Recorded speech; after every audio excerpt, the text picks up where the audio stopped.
Itoophiyaan galii biiliyoona 738 ol argatte. Gareen TPLF daa'imman haadha isaanii fi abbaa isaanii jalaa butuun leenjii waraanatti galchaa jira jedhame. Iraanii fi Ameerikaan mareetti fufuuf qophiirra jiraachuu maddeen gabaasan. Kunneen hangafoota oduu tashamarra kafunee kabajamtoota daawwattoota keenyaa waliif televezyiinii irraa oduu sa'aatii kanaaf qabanne isinitti himna. Oduu wajjin kan sinfaana turaan Girmaa Guddisaa. Itoophiyaan galii biiliyoona 738 ol argatte.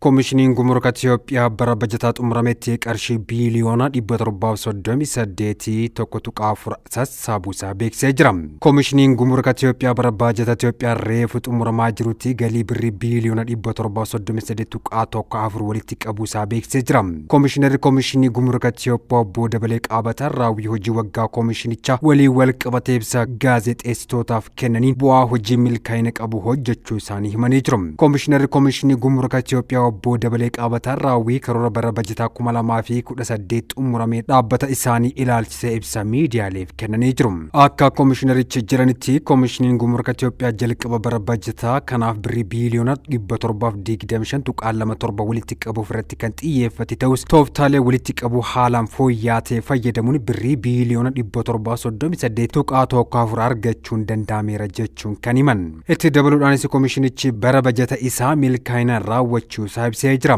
Qaraxa gumrukaa fi gibira sirrii ta'e mirkaneessu, neetworkii kontiroobaandii seeraan alaa irratti dhiibbaa gochuu fi daandii loojistiikii alergii biyyaalessaa sirreessuun hojiin boonsaan hojjetamuu himanii jiru. Galiin kun adda durummaan qaraxa galtee alergii, taarifa daldalaa fi hojiiwwan adda addaa galii waliin wal qabatan biroo koomishinichaan durfaman irraan kan argame ta'uu himamee jira. Akkasumas galiin dabaluu isaa imaammata dinagdee gooroo mootummaa deeggaru, haaromsa dhaabbilee cimaa fi adeemsa qulqullina gumrukaa fi odiitii bal'inaan dijitaala ta'uu isaatiin kan ka'e ta'uu ibsanii jiru. Bara baajataa kana guutuu koomishinichi hojii farra kontiroobaandii isaa dachaa lama hir'isuun mootummaan galii barbaachisu cancala daldalaa seeraan alaatiin akka hin qabamne mirkaneessee jira jechuun hubachiisanii jiru. Koomishinichi qooda fudhattoota nageenyaa fi qaamolee seeraa adda addaa waliin qindoominaan hojiiwwan waliinii hojjechuun kontiroobaandii seeraan alaa to'achuu fi qabeenya biyyaa birrii biiliyoona 380 ol karaa seeraan alaa miliquuf ture to'achuun danda'ameera jechuun koomishinarichi ibsanii jiru.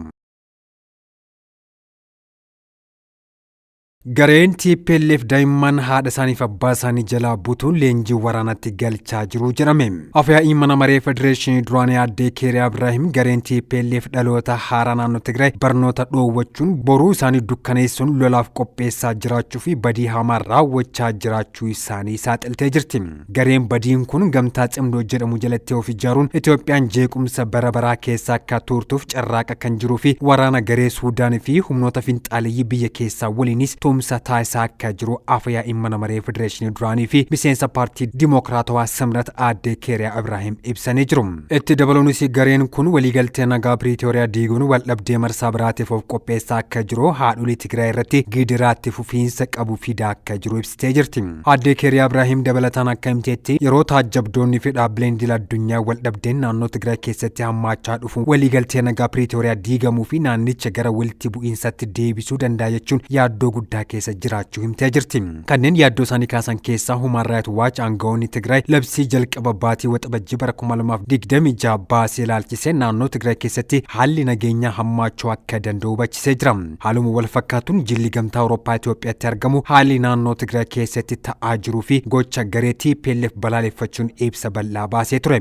Afyaa'iin mana maree federeeshinii duraanii gaaffiif deebii addaa tajaajila oduu Itoophiyaa waliin taasisaniin waliigalteen nagaa Piriitooriyaa uummata naannichaaf abdii nageenya deebisuun karra nagaa dhugaa ta'uun tajaajileera jechuun himtee jirti. Dabalataanis mootummaan federaalaa bu'uuraalee misoomaa fi dhaabbilee mootummaa barbadaan deebisee ijaaruun hawaasni gara tasgabbii fi idileetti akka deebi'uuf bu'uura kaa'uudhaan waliigaltee kana amanamummaadhaan hojiirra oolcheeraas jedhanii jiru. Itti dabaluudhaanis bulchiinsa naannoo yeroo hundeeffametti tattaaffiin tajaajiloota hawaasummaa fi dinagdee barbaachisootaan saffisaan akka deebi'an kan dandeessise ta'us ibsitee jirti. Kana malees loltoota duraanii sagantaa deebisanii dhaabuu keessatti galmaa'anii deebi'anii jireenya siivilii keessatti akka deebi'anii haala mijeessuuf deeggarsa maallaqaa taasifameefii ture. Haa ta'u malee gareen seeraan alaa kun adeemsa nagaa kana diiguun yeroo waraana haaraa qopheessaa kan jirudhaas jettee jirti. Gareen kun bulchiinsa yeroo diiguun filannoo fakkeessaatti mana maree seeraan alaa waamuun kaabinee deeggarsa uummata hin qabne hundeessuuf heera mootummaan ala ta'uu ibsitee jirti. Yeroo ammaa kana gareen TPLF seeraan ala itti yaadanii abdii dargaggoota Tigraay balleessaa akka jiru aadde Keeraan hubachisanii jiru. Gareen kun ijoollee warra isaaniirraa butee loltuu isaa gochuuf gara waraanatti guuruun lola marsaa biraatiif qophii taasisaa akka jirus dubbattee jirti.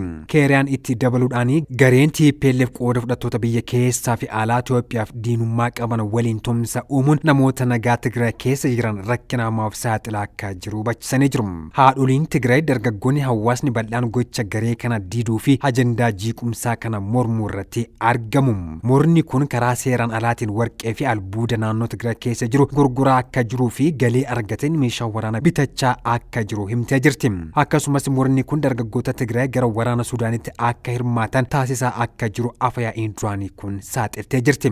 Qeeqni lammiilee fi dhaabbileen idil addunyaa irraa dabalaa dhufus murni kun naannicha gara tasgabbii dhabuu dabalataatti dhiibuu itti fufee jiraachuu ibsitee jirti. Aadde Keeraan itti dabaluun maanguddoonni biyyaa dhaabbileen idil addunyaa fi michoonni addunyaa ajandaa jeequmsaa garee kana akka hin milkoofne waliin hojjechuun akka barbaachisus gaafatanii jiru. Guutummaa naannicha keessatti manneen barnoota cufuu fi dargaggoota dirqiin kaampii leenjii waraana keessa galchuun murni kun sirnaan barnoota dhalootaa itti aanu salphisaa akka jirus ibsitee jirti.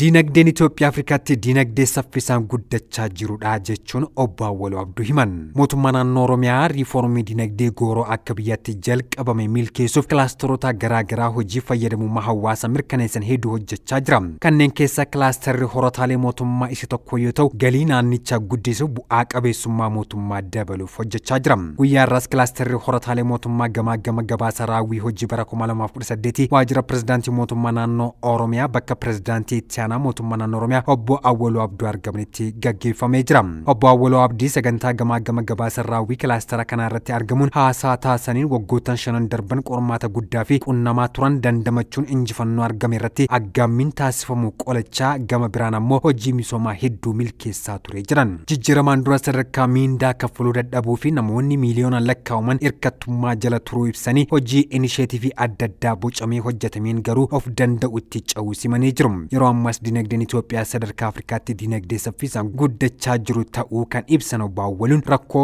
cabiinsa diinagdee jiru furuufis inisheetiviiwwan bocaman hojiirra oolaa turan bu'aa guddaa argamsiisuu himanii jiru. Alergii bunaarraa galii sharafa alaa bara kana akka biyyatti argamee doolaara biiliyoona 3 ol keessaa gumaachi Oromiyaan 75 ol akka ta'u eeruun buusaa gonofaa hojii ijaarsa piroojeektii Finnaa fi humnoota waloo qindeessuun hojii akka Oromiyaatti hojjetaman hojiin hawaasa keenya rakkoo dandamachiisuu danda'u hojjetamaa turus obbo Awwaluun ibsanii jiru. Bara hojii bara 2019 keessas dandeettii keenya beekuun galii karoorsuu aadaa qusannoo keenya jijjiiruu piroojeektota hordofuu bittaa e-governaansii raawwachuu fi rincica keessaa ba'uu barbaachisaa jechuunis yaadachiisanii jiru. Hirmaattonni seektaraalee hanqinoota jiran hubachuun galtee karoora hojii bara 2019 godhachuuf kan gargaaru ta'us dubbatanii jiru.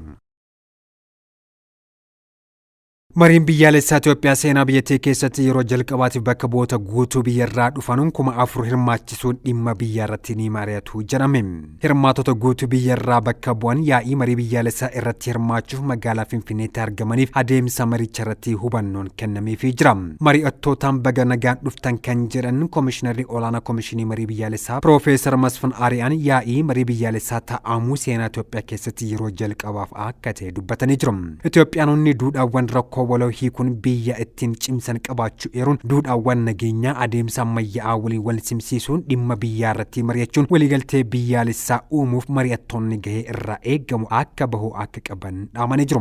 Yaa'iin marii biyyaalessaa adoolessa 8 bara 2018 kan eegalamu yoo ta'u ajandaawwan adda bahan 8 irratti mari'attoonni qaamolee hawaasa garaagaraa dhaabbilee garaagaraa fi bakka buutonni hawaasaa diyaaspooraa irratti hirmaatu jedhan. Itoophiyaa fi Keeniyaa waliigaltee dhiyeessuu humna ibsaa haaraa mallatteeffame. Daldala humna ibsaa Itoophiyaa fi Keeniyaa gidduu jiru daran cimsuu fi dhiyeessii humna elektirikaa amanamaa naannoo daangaatti babal'isuuf waliigalteen haaraan mallattaa'uu ibsamee jira. Waliigaltee walitti hidhamiinsa naannoo cimsee kanaan Itoophiyaan humna ibsaa kiloowaatii tokko sa'aatii tokkotti birrii 24 dhiyeessuuf kan waliigalan ta'uus ibsamee jira. Waliigalteen tajaajila humna ibsaa Itoophiyaa fi dhaabbata humna ibsaa Keeniyaatiin mallattee kun walitti hidhamiinsa anniisa baha Afrikaa daran deeggaruuf kan kaayyeffatee akka ta'es eeramee jira. Waliigaltee kanas hojii raawwachiisaa olaanaa tajaajila elektiriikii Itoophiyaa Injiinar Geetuu Garramuu giita isaanitti Keeniyaa Dr. Joosef Siroor waliin mallatteessanii jiru.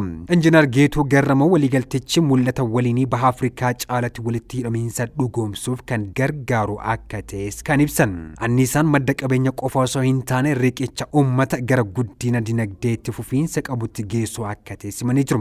Hojii raawwachiisaan dhaabbata humna ibsaa Keeniyaa Dr. Joosef Siroor gama isaaniitiin waliigaltichi walitti hidhamiinsa dhiheessii anniisaa bira darbee nagaa fi tumsa dinagdee biyyoota lamaanii daran cimsuuf gahee olaanaa akka qabu ibsanii jiru. Keessattuu waliigalteen kun kallattii hawaasa daangaa biyyoota lameenii sirriitti kan fayyaduu fi walitti dhufeenya uummattoota obbolaa lamaan gidduu jiru daran kan cimsu ta'uusaa Dr. Joosef ibsu odeeffannoon dhaabbaticharraa argannee ni mul'isa. Iraanii fi Ameerikaan marii itti fufuuf qophiirra jiru. Ministeerri dhimma alaa Iraan Abbaas Aragachi mootummaa Iraan waliigaltee wal hubannaa mallatteeffamee ture kabajaa akka jiru ibsee jira. Ministeerichi sanada wal hubannoo Teeraanii fi Waashingitan mallatteessan ilaalchisuun Iraan hanga ammaatti waadaa ishee eegdee jirti jechuun haala qabatamaa gola warra Peershaa keessa jiru himee jira. Abbaas Aragachiin mootummaan Ameerikaa humna waraana dabalataa naannichatti bobbaasuun sanada waliigaltee wal hubannoo cabsee jira jechuun qeeqee jira. Gama biraatiin pirezidaantiin Ameerikaa Donald Trump waliigalteen wal hubannaa Iraan waliin taasisanii turan guutumaan guututti addaan kutuun haleellaa waraanaa kan itti fufan ta'uu ibsanii jiru. Masaraan Ovaal Teheraan wajjin marii itti aanu gaggeessuuf waliigaluu isaanii himanii kan jiran yommuu ta'u gama lamaan irraan akeekkachiisni kennamaa jira. Ibsi gama lamaan irraa bahaa jiru kan faallisu ta'us marii dippiloomaasii Waashingitanii fi Teheraan gidduutti itti fufsiisuuf carraan akka jiru Aljeeziraan gabaasee jira. Egaa kabajamtoota daawwattoota keenya oduu isaatti kanaaf qaban asumatti goolabneeti jirra waan faana turtaniif horaa walaa adeemanaa.